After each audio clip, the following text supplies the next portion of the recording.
Bonjour à tous, bienvenue sur ma chaîne. Aujourd'hui, nous allons faire un petit tuto très rapide de quelques minutes sur l'intégration des Arturia dans Cubase au niveau des commandes de transport. C'est une question qui revient fréquemment sur les réseaux sociaux, donc c'est ce qui m'a décidé à faire ce petit tutoriel. Ce tutoriel est valable pour toutes les séries Kelab, que ce soit les essentiels, les MK1 ou les MK2, puisque c'est exactement la même manipulation, que ça soit dans le Kelab ou dans Cubase. Alors, la première chose à faire, c'est de vérifier que le Kelab est bien paramétré pour les commandes de transport sur Cubase. Donc, pour ce faire, vous avez ici trois modes de mapping. Donc, vous avez le mode Analog Lab qui, lui, est verrouillé. Vous ne pourrez pas le modifier. Ce mode permet bien évidemment de commander tous les paramètres déjà pré-mappés du logiciel Analog Lab ou des, des logiciels indépendants de la V-Collection. En fait, tous les logiciels d'Arturia seront sur ce mode-là si vous souhaitez les commander directement au clavier. Le mode DAW qui va nous intéresser ici, donc qui signifie Digital Audio Workstation, en français donc station de travail audio numérique, et le mode User qui vous permet de paramétrer vos contrôles exactement comme vous le désirez. Sur les versions MK2, vous aurez 10 sauvegardes user utilisateur contre 6 sur la série essentielle. Ce qui vous permet donc déjà de pouvoir à peu près configurer votre clavier exactement comme vous voulez, puisqu'on peut configurer chaque potentiomètre, chaque bouton, chaque pad, chaque fader, chaque knob individuellement, avec une sélection sur les canaux MIDI séparés, donc ce qui vous permet déjà de pouvoir vraiment avoir un contrôle total euh, sur, sur votre soft, et qui vous libère complètement des interactions avec la souris et l'ordinateur. Donc on va revenir sur le mode DAW ici. Donc la première chose à faire, c'est donc de vérifier que votre Kelab est bien configuré pour Cubase. À savoir que les commandes de transport seront lues par Cubase et comprises par Cubase dans un mode spécifique qui est le mode Mackie 8. Vous avez deux modes sur le Kelab, ce qui prête un petit peu à confusion. Vous avez le mode donc Mackie 8 et vous avez le mode Cubase. C'est le mode Mackie 8 qu'il va falloir valider. Donc pour ce faire, vous restez appuyé quelques secondes sur le mode DAW ici. On a remarqué que les LED du clavier se sont déconnectés et que le mode clignote. Ce qui veut dire, donc comme vous avez l'affichage à l'écran, que vous allez pouvoir sélectionner directement au clavier votre mode de transport, puisqu'il y a une dizaine de presets d'usine pour Live, Logic, etc. Donc on va aller chercher ce fameux mode Mackie 8. Donc vous avez quelques modes, on va les énumérer. Vous avez le standard MCU, vous avez le standard 8 donc, qui nous intéresse ici, le mode Live, le mode Logic, le mode Pro Tools, le mode Cubase, le mode Studio One, le mode Reaper et le mode MMC. Attention, ce n'est donc pas le mode Cubase qu'il va falloir aller chercher, mais bien le mode 8. C'est le deuxième. Hein. Le premier, c'est le standard MCU et le deuxième, c'est le mode 8. Donc, vous sélectionnez ce mode-là, vous validez avec un push sur la molette. Les LED se remettent en route. Ça veut dire que votre mode est validé et que votre clavier est configuré en transport pour Cubase. La deuxième chose à faire, c'est d'aller dans Cubase et faire comprendre à Cubase que c'est le clavier qui va le piloter, fatalement. Donc vous allez dans le mode studio ici. Vous avez un menu déroulant. Vous allez jusqu'au fond, donc configuration du studio.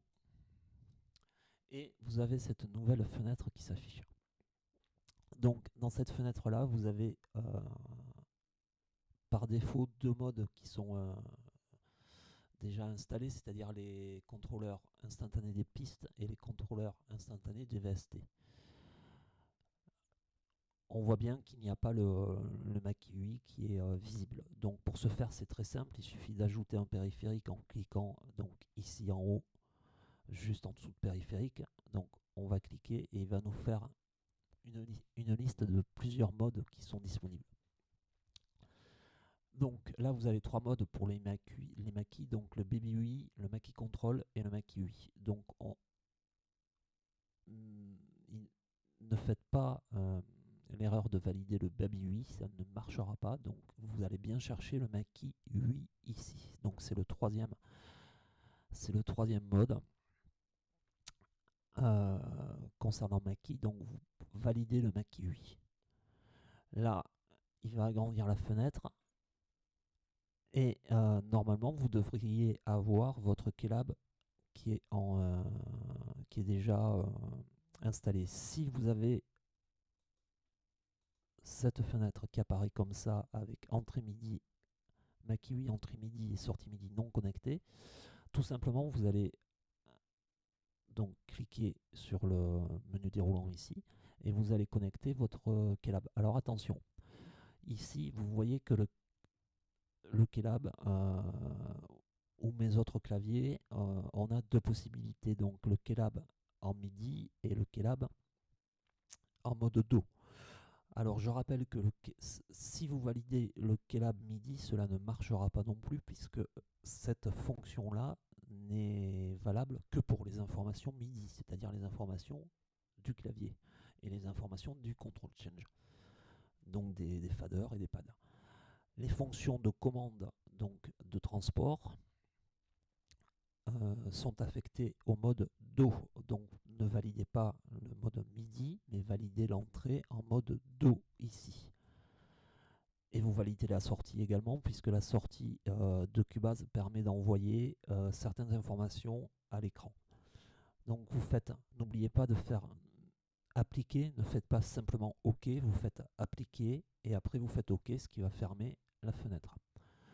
Donc si vous avez bien suivi ces instructions-là, vous verrez qu'en appuyant sur les commandes du Keylab, donc vous avez bien les commandes de lecture qui sont activées. Vous avez ici donc la commande lecture, et vous voyez bien qu'elle est activée. Les commandes de record, les commandes de loop, les commandes undo, etc. Donc si vous hop, au niveau des faders, donc vous voyez bien que le fader ici, normalement, ah mais oui, parce que j'ai pas de piste, donc on va ouvrir une piste. On va prendre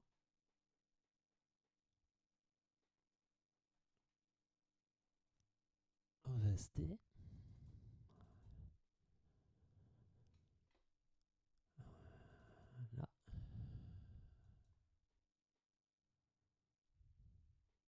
On va faire ajouter.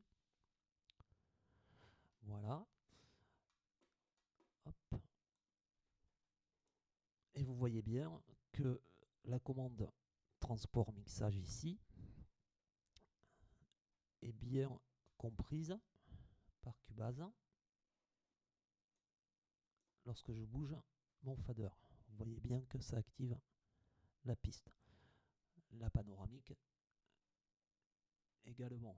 Vous voyez bien que la panoramique s'active en même temps via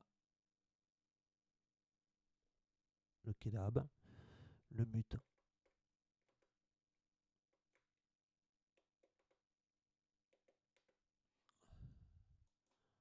Donc toutes les fonctions sont bien ici comprises. par Cubase. D'accord, alors certaines fonctions ici varient en fonction des logiciels. Donc vous avez dans les documentations de votre Keylab, vous avez des stickers magnétiques qui sont fournis par Arturia avec quelques variables suivant les logiciels. Hein. Donc là, je ne l'ai pas mis ici par Cubase par habitude, mais vous avez un sticker qui se place ici et qui va varier quelques indications au niveau des contrôles spécifiques à Cubase. Donc et là, si je veux commander par exemple l'Analog Lab, évidemment le mode Do va contrôler Cubase. Donc je rappelle que si vous voulez contrôler Analog Lab ou un autre soft de chez Arturia, vous devez vous mettre sur le mode Analog Lab ici. Et là, vous voyez bien que les faders agissent bien sur le soft d'Arturia. D'accord? Ils sont bien compris ici. Il n'y a aucun souci. Les changements de presets, les familles de presets, etc. Donc vous pouvez contrôler votre Analog Lab avec ce mode-là et revenir après sur Cubase pour gérer tous les contrôles de Cubase. Voilà, j'espère que ce tutoriel vous aura été utile. N'hésitez pas à vous abonner et à bientôt.